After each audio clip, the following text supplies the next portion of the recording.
అందరికీ నమస్కారం. నేను మీ అనుపమ. మన సంస్కారము ఎలాంటిదో తెలియాలంటే మన కుటుంబ నేపథ్యం ఏమిటో మనం తెలుసుకోవాలి. మన సంస్కారం చెబుతూనే ఉంటుంది మనం కుటుంబము ఎటువంటిదా ఎలాంటిదో అని. అలాగే మనం మాట్లాడే మాటలు చెబుతూ ఉంటాయి మన సంస్కారము, మన కుటుంబము, మన స్వభావం ఎటువంటిదో అని. కొంతమంది చీటికి మాటకి అసలు అక్కడ కారణమే ఉండదు, వారిని ఏదో విధంగా అందులోకి మరి తప్పుల్లోకి లాక్కొచ్చి తప్పుగా చూపించి ఆ దాంట్లోకి లాక్కొచ్చి వారి మనస్సును చెడగొడుతూ ఉంటారు. అటువంటి వారు అవివేకులు. ఎవరైతే పక్క వాళ్ళ తప్పుల్ని ఎక్కువగా చూపించాలని ప్రయత్నించారనుకోండి, ఒక రోజు పెద్ద తప్పుల్లో చిక్కుకుంటూ ఉంటారు. మన ప్రవర్తన, మన నేపథ్యము అంతా కూడా తెలియాలి అంటే మన సంస్కారం చెబుతూ ఉంటుంది మన కుటుంబం ఎటువంటిదో అని.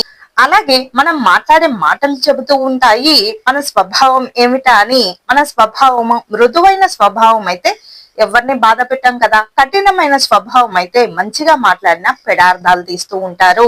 కాబట్టి వీటన్నిటికీ వ్యత్యాసం ఏమిటి? కుటుంబ నేపథ్యం బాగుండాలి, స్వభావం బాగుండాలి, మాట్లాడే విధానం బాగుండాలి. అలాగే మనం చేసే వాదన చెబుతుంది జ్ఞానము ఏముందో అని చెప్పి. కొంతమంది మూర్ఖులు ఒక్క చిన్న పదం తీసుకొని అదే పనిగా లాగుతూ ఉంటారు.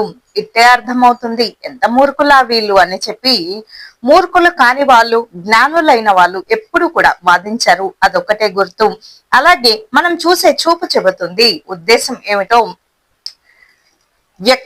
వ్యక్తిత్వము, అలాగే అక్కడ ఉండేటటువంటి పరిస్థితి అంతా కూడా అదే. కాకపోతే మనం చూసేటటువంటి దృష్టికోణము, మనం చూసేటటువంటి ఉద్దేశం ఏమిటో అది ముఖ్యము. అప్పుడే మనం చూసే చూపు చెబుతుంది మన ఉద్దేశం ఏమిటో. కాబట్టి ఎప్పుడు కూడా ఉద్దేశం మంచిదై ఉండాలి.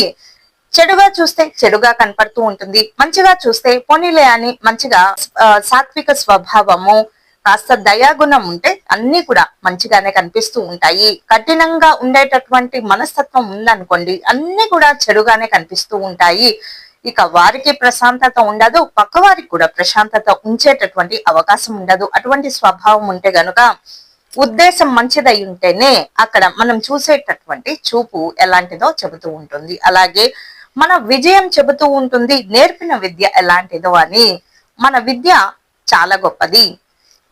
ధనం దొంగలించుకొని పోవచ్చు, దొంగలు వచ్చి ఏదైనా కోట్ల ఆస్తులు ఇవన్నీ కూడా కొల్లగొట్టొచ్చు, గాని ఒక విద్యను ఒకటే మాత్రము కొల్లగొట్టలేము, దోచుకోలేము. కాబట్టి విద్య అత్యంత అమూల్యమైనటువంటి ధనము. ఇక అంతకన్నా గొప్పదనం ఏమీ ఉండదు ఈ సృష్టిలో. కాబట్టి ప్రతి ఒక్కరూ కూడా పిల్లల్ని, తల్లిదండ్రులు చదివించడానికి ఎంతో